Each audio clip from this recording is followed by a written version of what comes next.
בן 500 שנה. ויולד נוח את שם, את חם ואת יפת. Noach a enfanté Shem, Ham et Yefet à l'âge de 500 ans. Il dit le Midrash, pourquoi à son époque, sa génération, tout le monde enfantait à partir de l'âge de 100 ans. Regarde, quand il avait 100 ans, il a eu un enfant, 100 ans, tel enfant. Et Noah, que à 500 ans. Amar Kadosh Baruch Hu. Im Reshaim Hem, si donne à Kadosh Baruch Hu, il donne à Noah des enfants, et qu'ils sont Reshaim, Yovdu Bamaim, alors ils vont mourir dans le Maboul. Et Kadosh Baruch Hu ne veut pas emmener cette peine à Noah. Vera Netzadik Ze. Veim Tzadikim Hem, Atriach Alav Laasot Tevot Harbe. Si c'est des Tzadikim, ces enfants. Si Shem, Ham et Yefet, ils étaient nés à l'âge de 100 ans, alors Noah aurait dû faire beaucoup de Tevot.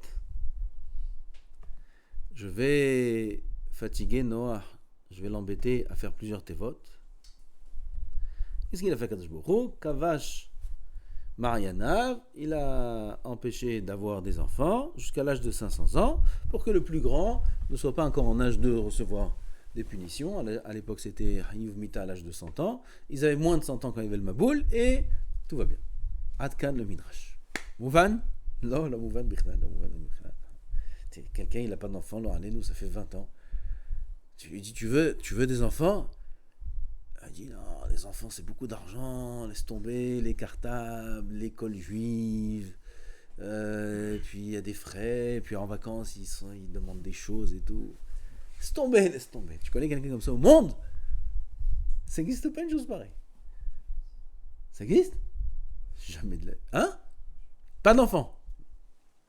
Bon, il faut l'emmener... Ouais, je crois pas que ça existe. Je crois pas que ça existe. Bon, les Français, ils ont des chiens, des enfants, c'est pareil. Ils prennent 3-4 chiens. Et j'ai vu dans la rue. 2 chiens. Ma femme, elle a rigolé. 2 chiens et un enfant. 2 chiens avec la même laisse comme ça, qui sort. 2 chiens et un enfant. Comme ça, la maman, elle se balade.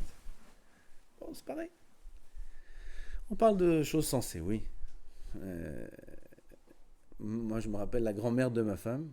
Elle a connu une femme en Algérie qui, la pauvre, n'avait pas d'enfant.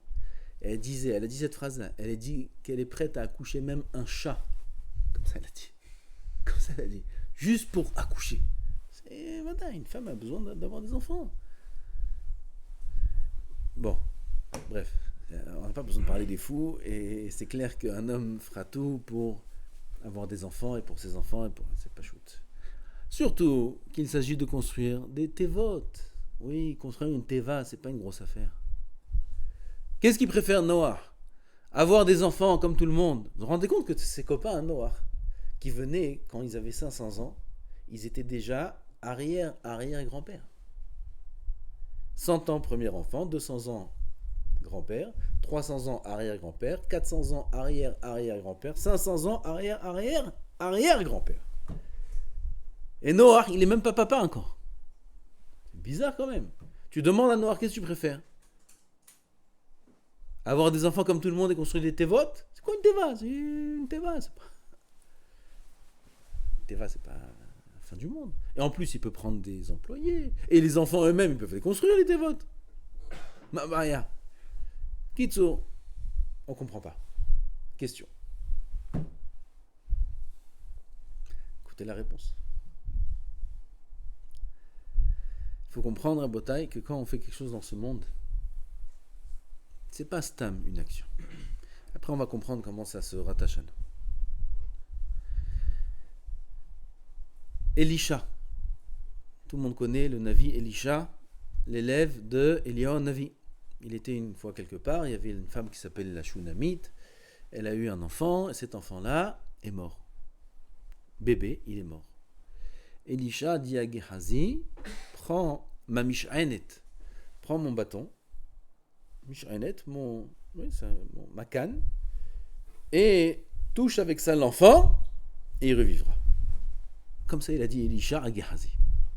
Gehazi, il a pris le bâton. Il dit ok, Rav.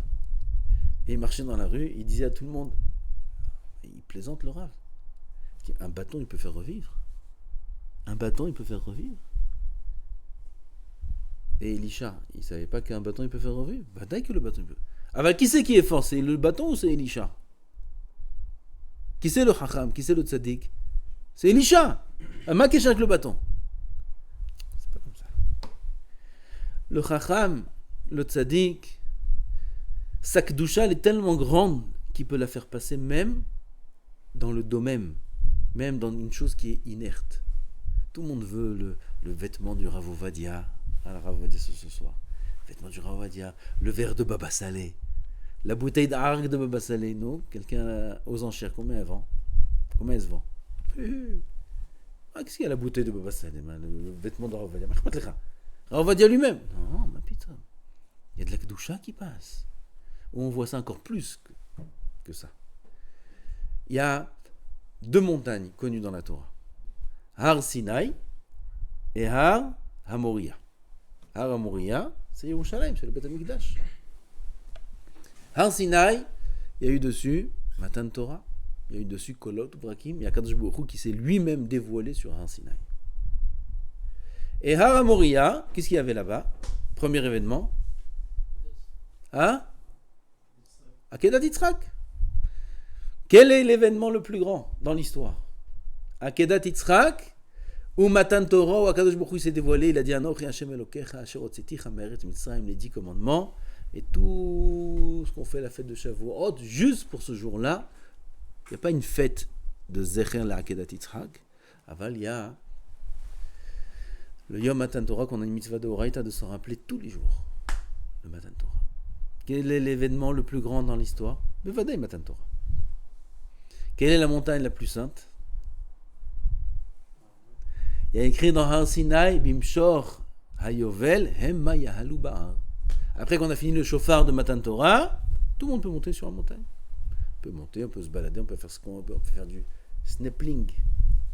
Tu peux aller sur Har Sinai et commencer à descendre avec la corde et sauter, faire ce que tu veux. Muta. Har Hamoria, Hayav Karet. Celui qui va sur Har Hamoria, aujourd'hui encore, celui qui va à Har Habayit, malheureusement, il y a des gens qui vont là-bas. Aujourd'hui, même des Haradim qui vont là-bas. Et ça, ils sont Gamour et Hamour, tous les poskim. Hayav Karet. Depuis la Akedat Yitzhak, Har Hamoria, Nitkadesh, Kodesh Kodashim. Là-bas sera construit le Beth Amikdash. Pourquoi? Messirut Nefesh. Yitzhak Avenu a fait Messirut Nefesh sur Har Hamoria. L'événement, il est moins important que l'événement de Matan Torah. Aval, cet événement-là, il a été fait Messirut Nefesh, ça a mis de la Kedusha dans le Har. Rabbi Eliezer ben Orkenus, vous avez entendu parler? Un des maîtres de Rabbi Akiva. Rabbi Eliezer ben Orkenus. Il étudiait la Torah quand Rabbi Yoshua il est arrivé à l'endroit où, sur la pierre où était assis Rabbi Eliezer ben Orkenus, il s'est prosterné, il a embrassé la pierre. Où Rabbi Eliezer ben Orkenus, Rabbi Eliezer Agadol, il a enseigné la Torah, il a embrassé la pierre. Il n'a pas embrassé la pierre de Har Sinai. Il a embrassé la pierre où Rabbi Eliezer il a enseigné la Torah. Il y avait Messirut Nefesh là-bas. Cette Messirut Nefesh, elle est rentrée dans la pierre. Il y a ce inyan là. Parashat Sota. C'est quoi Parashat Sota? Il dit le Ramban, c'est la seule mitzvah dans la Torah qui a un S. La seule mitzvah dans toutes les mitzvot de la Torah, 613 mitzvot, qui fonctionne avec un S. Une femme, on ne sait pas si elle a fait tromper son mari ou pas, on lui donne à boire de l'eau magique, et la réaction est aussi magique. Elle meurt, elle aussi, au bout du monde, même s'il est ailleurs, lui aussi il meurt en même temps qu'elle. C'est Pélé plein. Une mitzvah qui est Nes. D'où il vient ce Nes?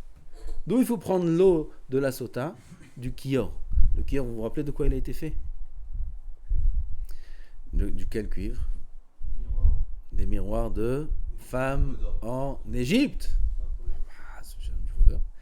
Les femmes en Égypte, elles voulaient avoir des enfants. Et les maris étaient fatigués. Toute la journée, le travail. Et en plus, des enfants pour qu'ils meurent dans la boue. Et c'était pas possible. Et les femmes, tzadkaniot, quelle route elles ont ces femmes tzadkaniot. Elles se faisaient belles après une journée terrible de pleurs, de coups, de peine, nafshi et goufani. Ils ont effacé leur identité. C'est un homme, il oubliait qu'il était un homme, Bichlal. Enfin, à la Shoah, on raconte que si on proposait à quelqu'un, c'était tellement dur pour avoir un morceau de pain, pour vivre, que si on lui demandait est-ce qu'il veut être libéré ou il veut du pain, il demandait du pain. Tellement qu'ils ont perdu le nord. Ils ont perdu le nord. On demandait s'il voulait voir sa femme et ses enfants ou un morceau de pain. Il demandait un morceau de pain. Il n'y avait plus rien qui existait. Il y avait juste vivre, c'est tout. Vous vous rendez compte comment psychologiquement on peut travailler sur un homme jusqu'à qu'il perd la notion de la vie, de l'identité, de rien du tout. L'Égypte, c'était 100 fois pire. Et ces femmes tzadkaniyot là, elles allaient voir leur mari après la journée de travail, elles se maquillaient, elles faisaient belles, elles prenaient le miroir qui était en cuivre, et elles se montraient, elle à son mari, comme on fait selfie. C'est comme ça, avec le bâton là. Aujourd'hui, ils ont le bâton. Hop, elle prenait le miroir avec le bâton, et il n'y avait pas un selfie, mais il y a le miroir. Elle se regarde, elle et son mari comme ça, elle s'approche de lui. Elle dit, regarde comment on est beau. Regarde comment je suis belle. Regarde comme ça, donner des forces et redonner de la simra à leur mari pour emmener encore des enfants dans un pays, des conditions aussi terribles. Quel messirut nefesh il y avait là-dedans. Moshe Rabbeinu, il ne voulait pas prendre les miroirs. Il dit, miroir, dis-moi qui est la plus belle. Il a dit, quoi est-ce que c'est miroir? Miroir, c'est pour la beauté, miroir. Ah, Tam Saperli, c'est pour un miroir. On a le droit de raconter ça, c'est des histoires qu'on nous racontait quand on était petit. Ma miroir, c'est Yetzerara. Moshe Rabbeinu, il n'a pas voulu. Moshe Rabbeinu, avec toute sa grandeur, il n'a pas été au bout de de la profondeur qu'il y a dans la Messirut Nefesh. Akadosh Baruch Hu, il lui a dit, prends. Ça, c'est Haviv Alay. C'est cher à mes yeux, il dit à Hashem Itbarach, plus que tout ce qu'ils ont amené. Plus que l'or, plus que l'argent, plus que tout ce qu'ils ont. Ça, c'est le plus cher à mes yeux. Avec ça, il a fait le Kiyor. Du Kiyor, il y a le Kohar, du Nes de la Sota. Regardez, le miroir, il a pris la force de la Messirut Nefesh, qui a donné la force à l'eau d'agir, parce qu'eux, ils voulaient avoir des enfants. Avoir des enfants, c'est le shalom dans la maison. Et ces miroirs-là ont donné la force d'avoir le shalom et de mettre le shalom entre un homme et sa femme. C'est belle et plaïm. La Messirut Nefesh, quel impact elle a. Et encore, le Me'il de Shmuel, le fameux Me'il que sa mère a fait, elle lui a fait un beau vêtement à Shmuel quand il est né, il était petit, elle lui a fait un frac, un beau frac comme ça. Elle a fait Messirut Nefesh, ce Me'il-là, Imo Gadal, Imo Achal, Imo Nikvar, il a grandi avec, il a été enterré avec. Le Me'il, il avait un Nes, il a grandi avec Shmuel. Hana, elle aimait tellement Shmuel, elle a fait tellement Messirut Nefesh pour ce Me'il-là. Le Rada qui dit que c'était un Me'il qui faisait que aux grands à l'époque. Elle a vu dans son fils un grand, elle lui a fait un frac, un petit frac de 3 ans comme ça. Un mini frac comme ça. Elle a tellement son physique, elle a mis tout son amour dedans. Dès que Shmuel Hanavi il a porté ce Me'il-là, il s'est rempli de Ahavat Israël. Elle avait tellement d'amour pour son fils. Elle a fait tellement Messirut Nefesh, elle a tellement mis ça dans ce Me'il qu'elle lui a fait, dans ce manteau qu'elle lui a fait, que quand il s'est vêti de ce manteau, il s'est rempli d'Ahavat Israël. Vous vous rendez compte qu'est-ce qu'un homme il est capable de transmettre dans la matière? Maintenant, on peut comprendre.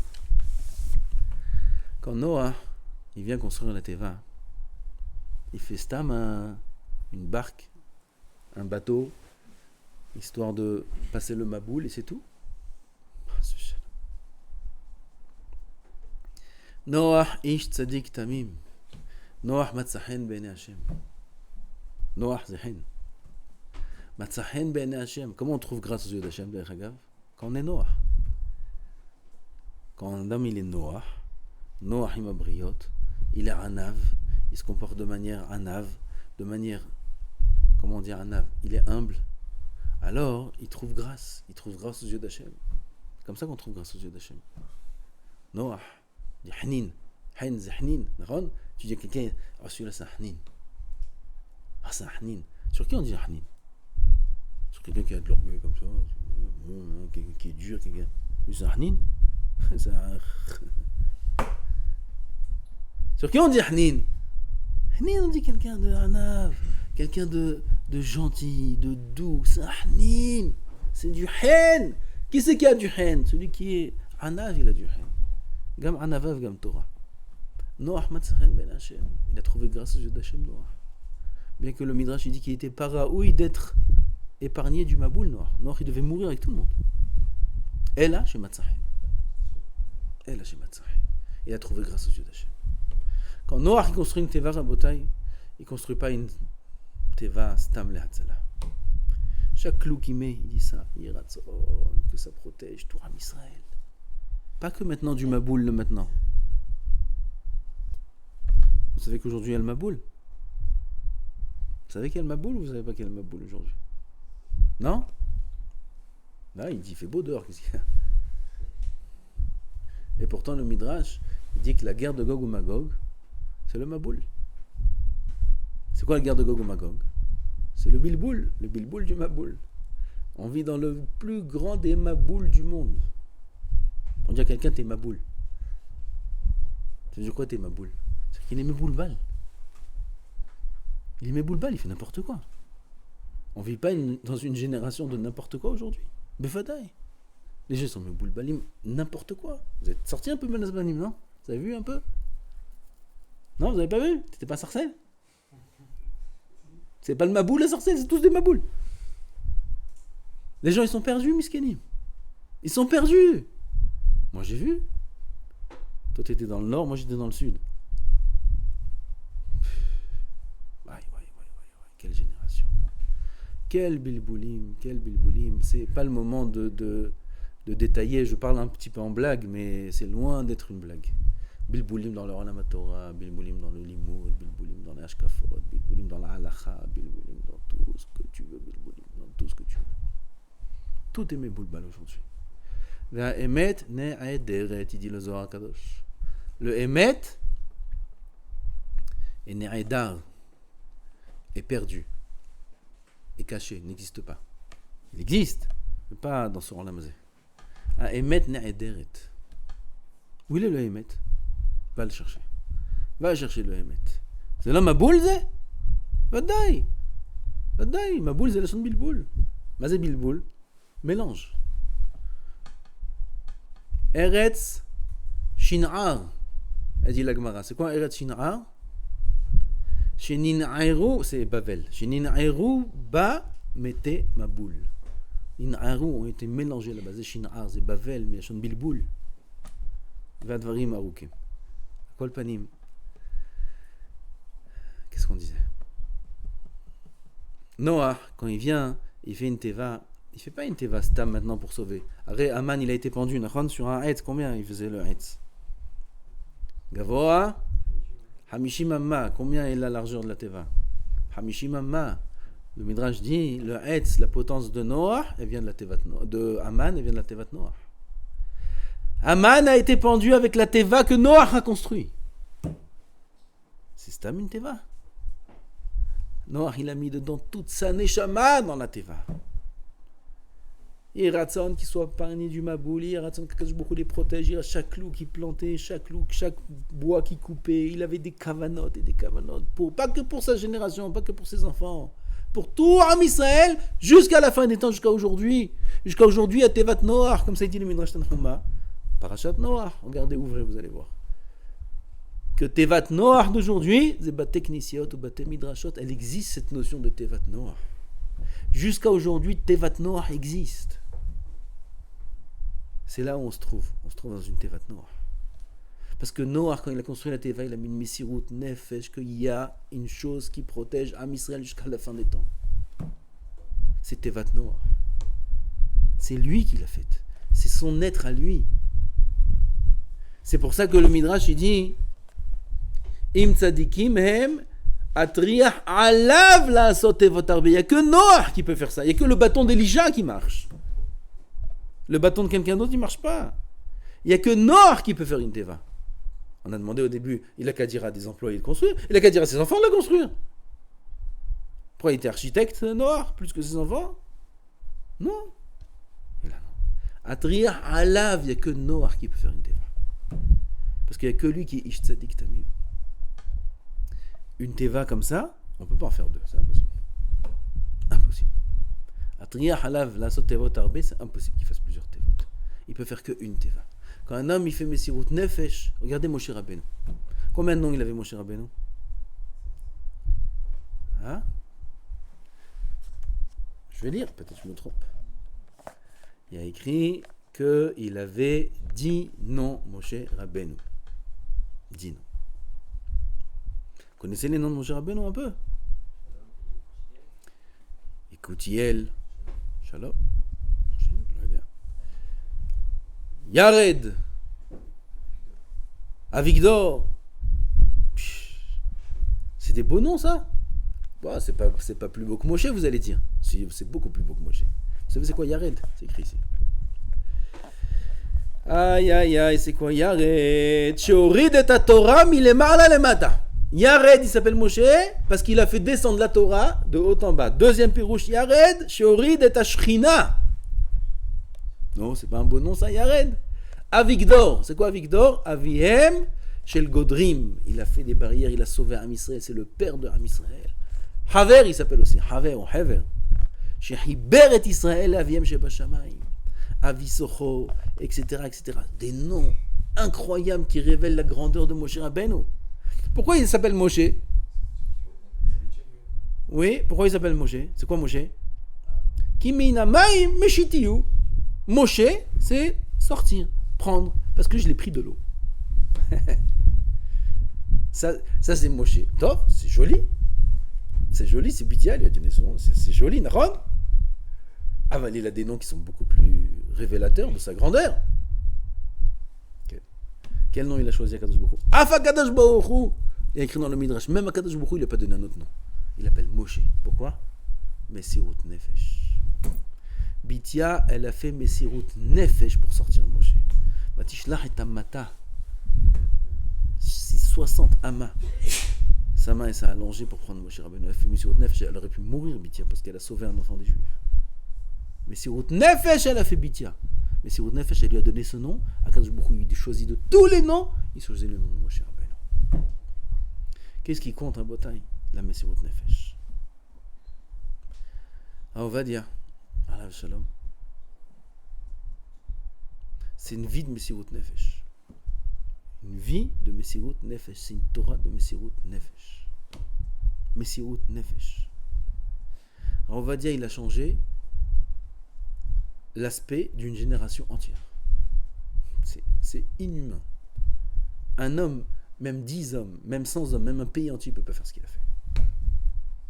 Il a changé la tsura de Am Israël, en tout cas des Sfaradim, dans le monde entier. Il a élevé le Keren. Avant Rav Ovadia, personne ne voulait parler d'un Sfaradim. Personne ne voulait d'un Ben Torah. Comment il a fait ça? Comment il a fait ça? C'est impossible. Rav Ovadia, il a mis une Torah, il a laissé une Torah que des générations avant déjà, ça n'existait pas pareil, une Torah pareille en Israël. Combien de Sfarim ont été écrits suite au Psakim de Rav Ovadia? Combien de Sfarim? Des tonnes. Combien de Chachamim ont écrit des Shutim? Combien de Baté Dinim ils étudient aujourd'hui les Psakim? Rav Berdugo il m'a dit que Rav Ovadia il a fait le travail de tous les Baté Dinim. Il a écrit des psakim dans tous les nocés les plus classiques, les plus fréquents de notre génération. Il a fait tout le travail. Un homme. Combien de Talmudé Torah? Combien de mikvaot? Combien de yeshivot? Un homme. C'est la Messirut Nefesh. Messirut Nefesh, Rabotai. C'est impossible d'accéder à quoi que ce soit sans Messirut Nefesh. Un homme, il peut avoir des capacités immenses, intellectuelles, au niveau des midot, au niveau des qualités, de ses qualités, etc. Il est spécial, il est tout ce que vous voulez. S'il s'appuie sur ses qualités, s'il ne fait pas des efforts, tout va tomber à l'eau. Tout va tomber à l'eau. Tout ce qu'il aura du succès ce sera passager. Un homme qui n'a pas de capacité, il n'a rien.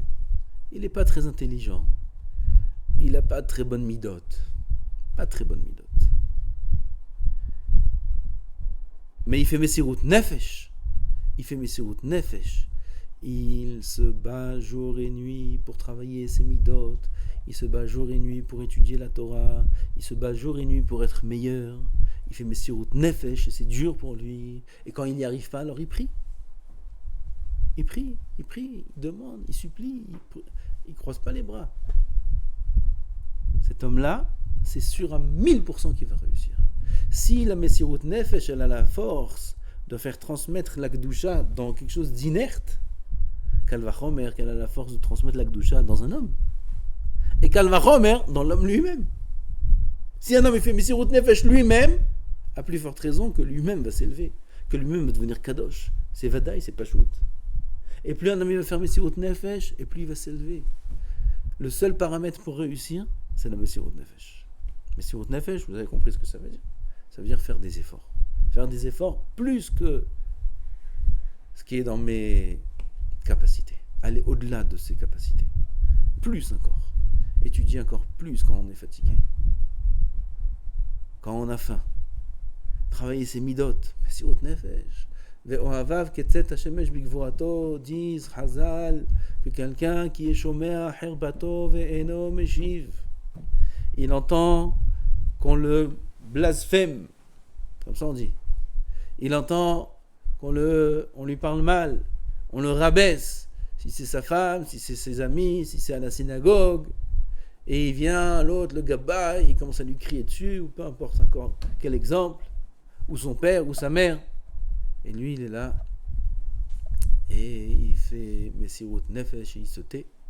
Ohavav ketzet hashemesh bigvurato, ils disent Hazal, que la force qu'il déploie dans le monde, la lumière qu'il déploie dans le monde, c'est comme celle du soleil qui... Combien d'énergie il faut faire pour faire jaillir le soleil, pour la Zriat Hashemesh? Combien d'énergie? Vous avez calculé combien de kilojoules? Combien de kilojoules il faut, ou de mégajoules il faut pour faire jaillir le soleil? Oh. Comment il faut? C'est pas mesurable. C'est pas mesurable. C'est une puissance immense qu'il faut pour faire jaillir le soleil, pour faire déplacer le soleil. Celui qui, à ce moment-là, où il a envie d'exploser, et il se tait, comme la sortie du soleil dans toute sa puissance. Ça, c'est la lumière qui fait jaillir dans le monde. On la voit pas, lui non plus la voit pas. Kadosh Baruch Hu, il efface pas, il est mastir, il cache ça de nos yeux pour qu'on ait libre arbitre. Parce que si on voyait ça, il n'y aurait plus de libre arbitre. Ce serait trop facile. Alors on voit rien. Mais ça existe. Une kedusha immense, il y a sur lui-même, sur le monde entier. Pourquoi? C'est Messirut Nefesh. Messirut Nefesh, Ketzet Hashemesh Bigvurato. Nous aussi, on commence maintenant ce Zman Horef, Bezrat Hashem. Mashiva Ruach, Morid HaGeshem. Il faut profiter de ce Zman Horef, c'est le meilleur. 5 mois d'affilée, sans beaucoup de Geshmiyut.